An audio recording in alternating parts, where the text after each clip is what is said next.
Partnership deed होता है। What do you mean by partnership deed? Sandesh, what do you mean by partnership deed?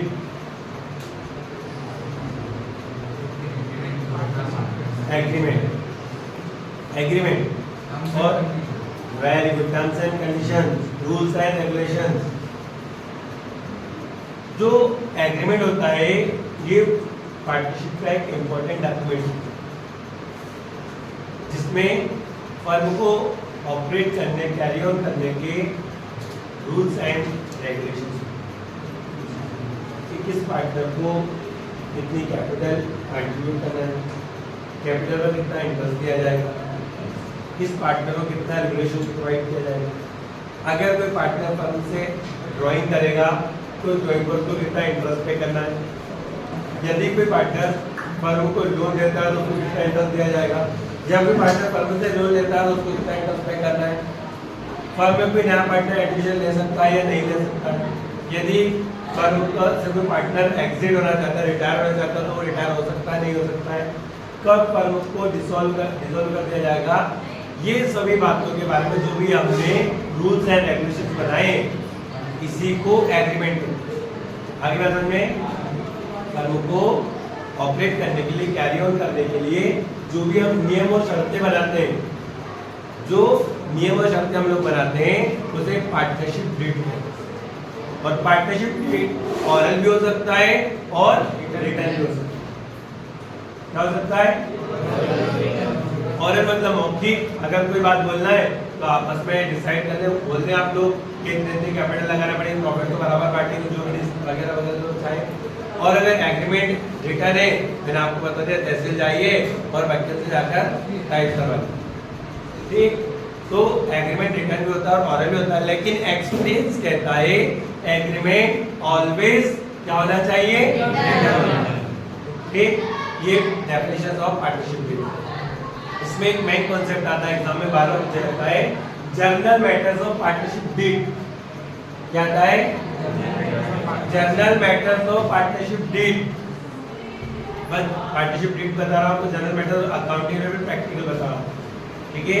क्योंकि अगर हम practical सीखना चाहते हैं तो पार्टनरशिप डीड के आपको रूल्स पता होने चाहिए, एग्रीमेंट पता होना चाहिए, क्योंकि उस एग्रीमेंट को देखकर प्रैक्टिकल किया जाता है। तो फर्स्ट हम लोग बात कर रहे हैं जनरल मैटर्स की। तो पहला मैटर होता है नेम एंड एड्रेस। हम तो फर्म को स्टार्ट कर रहे हैं तो नाम तो रखना पड़ेगा ना फर्म का। तो अपनी फर्म का हम कोई भी नाम रख सकते हैं जो चाहे। फॉर एग्जाम्पल काला, गोरा, भूरा, नीला, पीला, एज विश। अनुष्का रख सकते हैं, है ना, कोई भी नेम रख सकते हैं।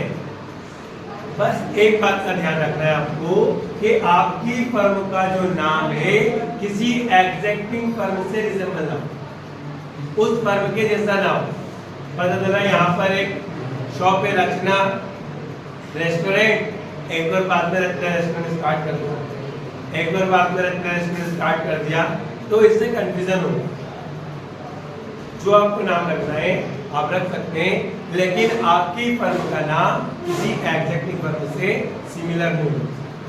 दूसरी बात, हमारी फर्म का जो नाम है उससे भी कंफ्यूज ना हो कि स्टेट गवर्नमेंट या सेंट्रल गवर्नमेंट से कोई इनका रिलेशन है, बस ये बात। बाकी आप जो चाहे नाम, ठीक, रेहान, अलकान, देवान, शिवानी, मेघा, है ना, पाटीदार फर्म्स, पटेल फर्नीचर, है ना, कोई भी नाम है। नेक्स्ट, तो फर्स्ट हो गया हमारा नेम और एड्रेस, जो भी एरिया जहाँ पे।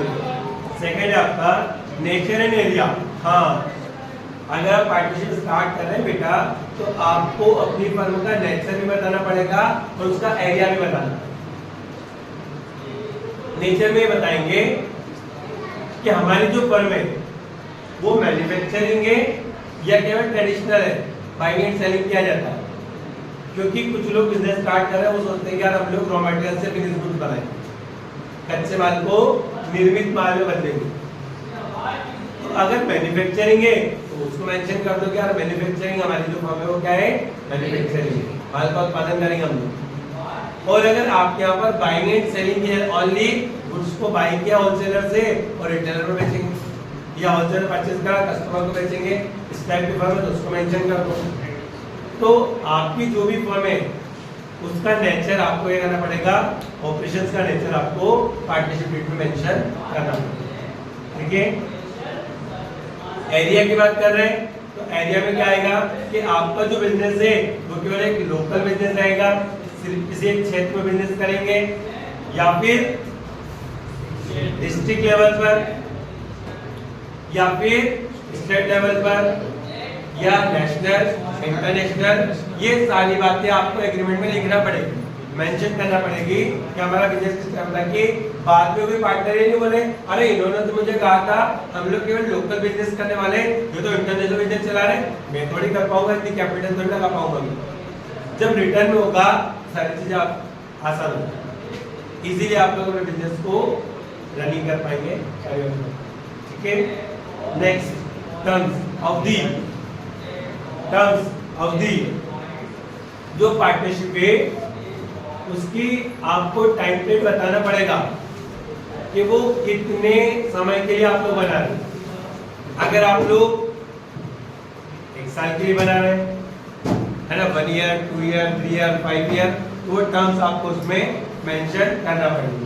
अगर आप टर्म्स उसकी जो अवधि जो टाइम पीरियड है उसको अगर मेंशन नहीं करते, मेंशन अगर नहीं करते रेहान, तो क्या होगा, कभी भी पार्टनर को पार्टनरशिप फर्म को डिसॉल्व किया है, 6 माह में पार्टनर ने फर्म को डिसॉल्व कर दो, बंद कर दो, तो पार्टनरशिप को बंद किया जा सकता अगर आपके बीच एग्रीमेंट नहीं है। ठीक है, next entry and exit and rights and duties. Partnership deed में आपको ये मेंशन करना पड़ेगा कि किस पार्टनर के क्या राइट्स हैं और किस पार्टनर की क्या ड्यूटीज हैं। अगर आप राइट्स एंड ड्यूटीज मेंशन नहीं करेंगे तो फिर क्या होगा, लड़ाई है ना, यार आपको एक काम बोला आपको ये करेंगे, अगर नहीं डिसाइड करेंगे तो कोई भी काम नहीं करेगा, यार मेरा तो काम नहीं है, इसका काम है इसको बोलो। पर अगर आपने डिसाइड करा कि यार आपकी ड्यूटीज है आपको करना है तो काम प्रॉपर तरीके से चलेगा। इसलिए एग्रीमेंट में ये डिसाइड कर देना चाहिए कि किस पार्टनर के क्या राइट्स रहेंगे और क्या उनकी ड्यूटीज हैं। लास्ट है एग्जिट एंड एडमिशन।